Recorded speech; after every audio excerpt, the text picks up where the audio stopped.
जिस नारी को 30 साल हो गए हों, बच्चे नहीं हों, 35 साल हो गए हों, संतान नहीं हो, 25 साल हो गए, 20 साल हो गए, संतान का सुख ना हो, और डॉक्टर ने कह दिया कि कोई बहुत बड़ी बीमारी किसी व्यक्ति को है,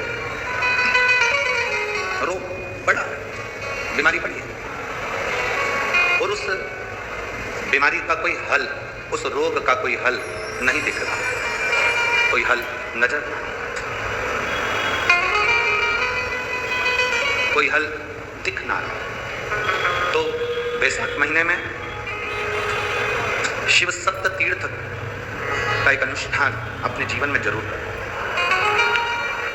मट्टी के पात्र में जल भरना, और मट्टी के पात्र में जल भरकर प्रतिदिन रोज 7 दिन का ये नियम होता है सप्त तीर्थ का।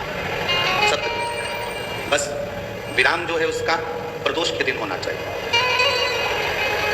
और वैशाख के महीने में जब आप सप्त तीर्थ का अनुष्ठान करें, 1 घड़ा जल का रोज भरें प्रतिदिन, और 1 बेलपत्र, 1 शमी पत्र उस घड़े के नजदीक में कोई पात्र में अवश्य रखें। पात्र को, जो जल का घड़ा है, जल का पात्र है, उसको मट्टी के ही दीप से या कोई श्वेत वस्त्र जिसको मला गया हो, धोया गया हो, साफ हो, उस वस्त्र से ढक जाए। एक दिन एक शिवालय में जाएं, शमी पत्र अशोक सुंदरी वाली जगह पर समर्पित करें। अशोक सुंदरी की जगह जानते हो ना आप लोग? अशोक सुंदरी की जगह पर शमी पत्र समर्पित करें। बेलपत्र जहां आप खड़े हैं उधर से डंडी का भाग आपकी ओर हो, और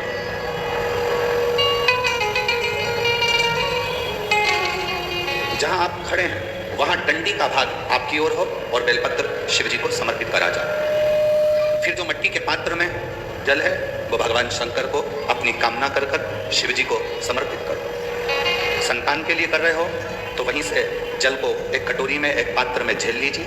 उस जल का आधा भाग नंदी के पास बैठकर आप ग्रहण कर लो, आधा भाग अपने पति को देना प्रारंभ करो। कोई रोग के लिए कर रहे हो, किसी बीमारी के लिए कर रहे हो, तो वो जल आप अपने घर की देहली में प्रवेश करने के पहले अपने मुख में उसको ग्रहण कर लो। एक दिन में एक शिवालय, दूसरे दिन दूसरा शिवालय, तीसरे दिन तीसरा शिवालय।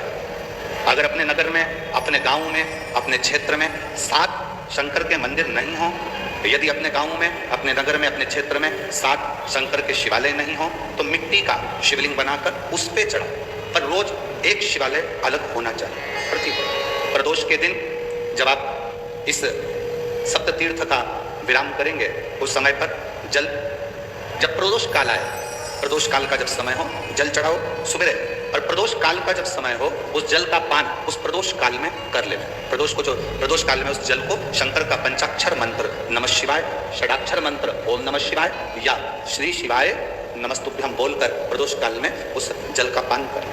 बाबा को प्रार्थना करें, शिव से विनय करें। ये नियम केवल वैशाख के महीने में होता है, इसको बाकी के महीने में नहीं किया जाता है, इसको बाकी के महीने में नहीं करते, केवल वैशाख। शिव श्रवण करने वाले प्रत्येक बेटा